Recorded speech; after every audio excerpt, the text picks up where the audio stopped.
Welcome to unit number 1 for our interpretive techniques, interpreting the rest of the stories. Let me tell you a little bit about how this unit got put together and what the rest of the stories are all about. Back in the 1950s, I was about third grade then. I come home for lunch and my grandmother, who lived with us, would have the radio on. We didn't have a TV yet. Had the radio on, and at lunchtime, one of the things she listened to, and then I started listening to, was Paul Harvey's Rest of the Stories. And it was always fascinating, and I'd always tell these short stories, about 3 minutes, 4 minutes, and you're always waiting to see just what the rest of the story was. How things got their names, or how things were invented, all kind of really interesting things. And I didn't know why I liked it, but I did.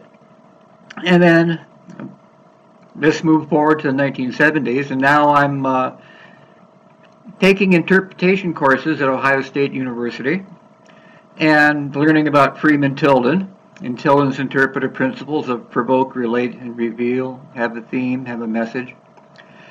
And what Tilden was teaching was how to organize the stories that we were interpreting, not just to be Wikipedias, but to reveal the rest of the stories that were sleeping in artifacts and objects and landscapes and sites.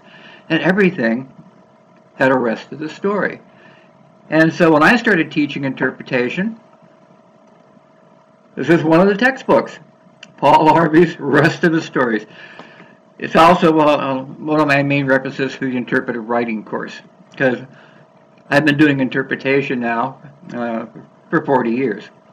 And the structure I use for everything I write and for any live programs that I might be asked to do, like a guided walk or something, the structure I use for techniques is interpreting the rest of the story.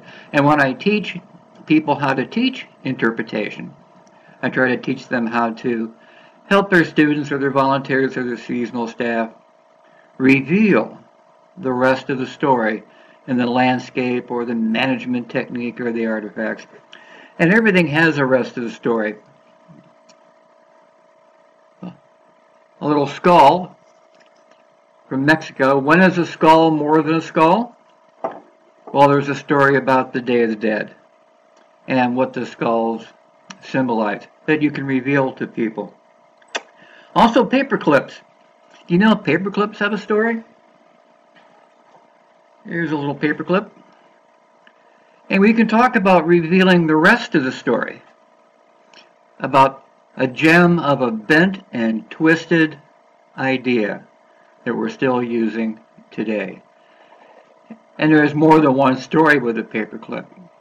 Did you know, for example, that during World War II in Norway, paper clips were a sign of resistance against the German invaders?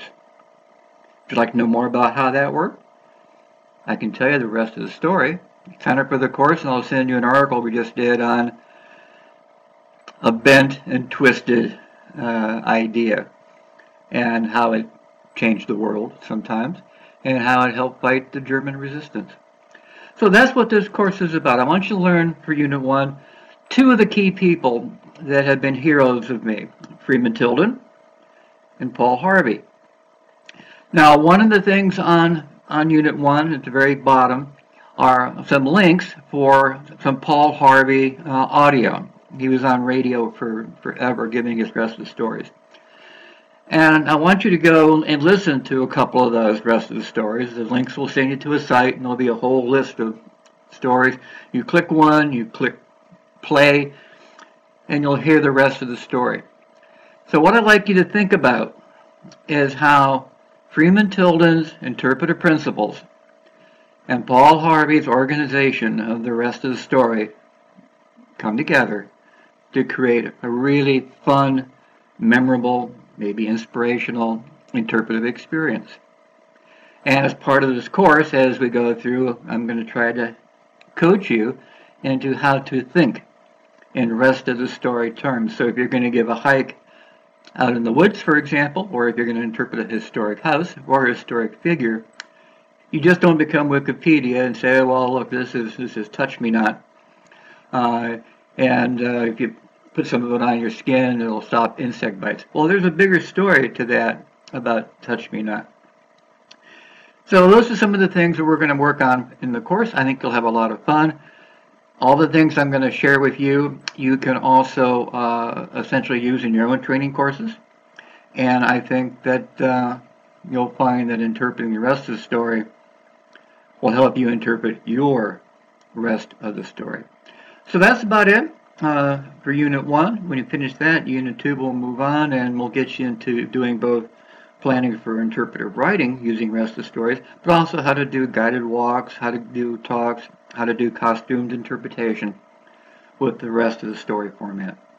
So, my name's John Vaverka. I've been doing interpretation and teaching interpretation for 40 years, and I'll be your coach.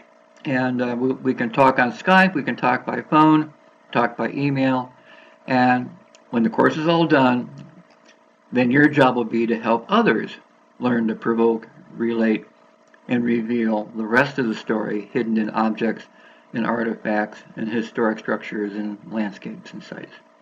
So that's it. Let's get you started with Unit number 1. And you want to know more about the paperclip, let me know, and I'll send you the rest of the story about paperclips.